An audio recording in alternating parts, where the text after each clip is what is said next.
కొండా సురేఖ గారు సమంతకి అపాలజీ చెప్పడం అనేది అంతకన్నా స్టూపిడిటీ అయితే నేను చూడలేదు. ఫస్ట్ ఆఫ్ ఆల్ సమంతని ఎక్కడ అవమానించారు?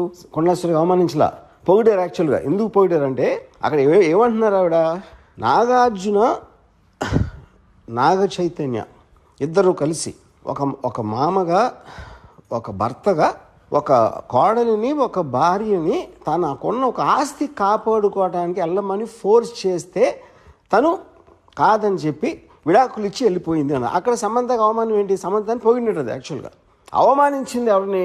అత్యంత జుగుసగా అవమానించింది నాగార్జున చైతన్యాన్ని. అసలు దాని టాపిక్ ఎత్తట్లా, దాని గురించి ఇంతవరకు మాట్లాడలేదు ఎవరు. సో ఇప్పుడు ఇలాంటిది చెప్పడం కన్నా అంటే అక్కినేని కుటుంబం అంత ఉన్న హుందాతనం, వాళ్ళకున్న extraordinary reputation, most dignified and reputed, అది ఒకసారి పక్కన పెట్టి ఏ ఇంట్లో అయినా ఒక మామని భర్తని ఇలాంటి ఆరోపణ నేనైతే నా జీవితంలో ఏం లేదు ఇలాంటిది. ఇది చాలా సీరియస్గా తీసుకుని నా రిక్వెస్ట్ నాగార్జునకి చైతన్యకి ఇలా వదిలేయకుండా, మళ్ళీ ఇలాంటివి జరగకుండా ఇండస్ట్రీ అందరి కోసం, ప్రజలందరి కోసం కూడా సీరియస్గా తీసుకుని మర్చిపోలేని గుణపాఠం నేర్పించాలి.